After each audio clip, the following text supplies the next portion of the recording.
Welcome back. Right now we are celebrating the holidays with one of our favorite chefs. Laxmi Matheson is here with her son Frank to tell us about how they celebrate the holidays in their house and share a delicious recipe for us that I'm very excited for. How are you both? Doing well, thank you. Well, I'm excited to dig into this recipe, but before I do that, Frank, welcome to Park City Television. Thank you, I appreciate it. Tell me about what you do as a family for the holidays. So during the holidays, we're all usually together. Usually our evenings look like sitting on the couch and reading Christmas books. We've done that since I was a little kid, and making dishes like this throughout the season. You're lucky. Your mom is an incredible cook. Yeah. Do you have a favorite dish that she makes? This actually one. Here. Perfect. So, super good. So tell us what you're making, what it is. So I'm making a rice pudding, which is in Hindi, kheer. So rice, milk, sugar, and some spice. Pretty simple, straightforward. Yeah. Yes. I did try to make rice pudding once and it didn't work, which it's so simple. So there's more to it than that, and I'm looking forward to you sharing all about it. So where do we start? Yeah. So we'll start with the milk, So for the recipe, I have milk, I have rice, I have a sugar, and I have some nuts and some spice. To begin with, I just boil, so there is a half liter milk. So I go with that, boil the milk, and boil for half hour, slow boiling. A long time, yes. Okay. And then soak the rice, after that, soak the rice for 10 minutes.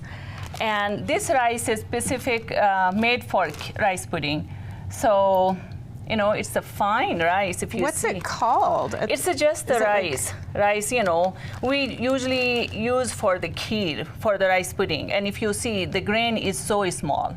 It is very small. Yeah. So we soak for 10 minutes and then add it with milk and cook for at least hour and a half after that.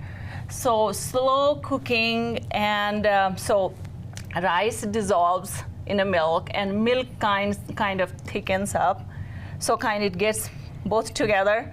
And then I add cardamom in the rice and the milk. Do you crush that up? Yes, I do. But for that, first I just added some. So with milk and rice, it kind of flavors them well together. And then add some crushed coconut, like a shredded coconut. Add to it, and add some sugar at very last, and just kind of simmer, let it simmer, and once it is done, let it cool off. So so the cardamom and the coconut, do you add that while it's boiling, or do you wait? So I let it, when it is cooking, I add them some. So it should be like a half cup of rice. So I have half a gallon of milk, half cup of rice, and cup of sugar, and then like a few cardamom goes into the boiling, cooking together. So it simmers together, yes. Get those flavors out. Yes. And then you can add these other things at the end, correct? So once kheer is done, it will look kind of like this. Oh, it's the perfect consistency. Yes. So the key really is just being patient and letting it boil. Yes, you have to kind of watch them, carefully, and then, you have to kind of add some. I have some raisin to garnish, so kind of look like that. Frank, do you want to do that? Do this? Sure. What else should I do besides raisin? Just, add everything a little bit. Looks so very it looks festive. Yeah. Very nice with the different bright colors.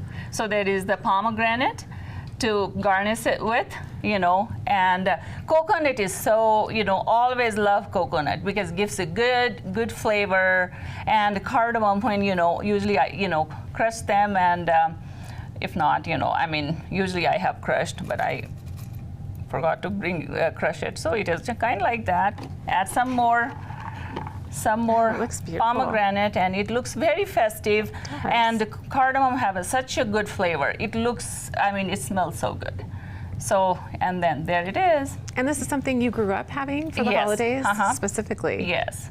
Oh, it's just make it look so good. And have you ever tried making it with a non-dairy milk, like with a coconut milk? You can make with coconut milk. Yes, you can do that, and that would be vegan. It would be, Rice, yes. coconut, and it has already, because it is coconut milk, you don't have to add anything. It has a flavor itself. And then you can add same thing, cardamom, nuts, whatever you like. You can add fruits, whatever you like. You can even add, for dessert, you can just have some ice cream, some rice pudding, and add some fruits. That goes really well. It's just however you can create. Very versatile. You can make it festive in your own way. Yes, own way. And rice pudding is kind of international. Like everywhere people make, and they make it their way, and it's a kind of Indian version. But then if you add some fruits and some other things, then everybody can have it. This might be a silly question. Do you serve it hot or cold? Cold. Cold. Okay. Yes. Good to know. Good to know. And when you cook, when it is cooking, it would be kind of runny. Not too runny, but when it is done, you will see how it is firm. I mean, it is not that runny, and it's like not at all. Yeah, so it tastes pretty good. So Frank, you mentioned this is your favorite holiday food. What else do you enjoy, though? Are there other meals that you traditionally have in the holidays? We usually do have a turkey and a ham, a traditional American dish. But yeah, for dessert, we always have this. So. I'm sure you enjoy being with your family for the holidays. Yeah, of course. Any other traditions, maybe not in the kitchen? You mentioned you read in the evenings. Yeah, we read in the evenings, and then we all get matching PJs Christmas Eve, and then we always wake up together, eat breakfast, and then open presents. So. Oh, I love it. I love it. I just wish I could just be there and enjoy the beautiful food and festivities, but we can bring this into our own homes. Thanks to you being here and sharing this with us. So thank you so much, Frank and Laxmi. Have a wonderful holiday season, and I'm definitely going to make this, and I'll let you know how it turns out. Thank you, and happy holidays, everybody. We'll be back right here on Mount Connections with more right after this. Thank you. Cool.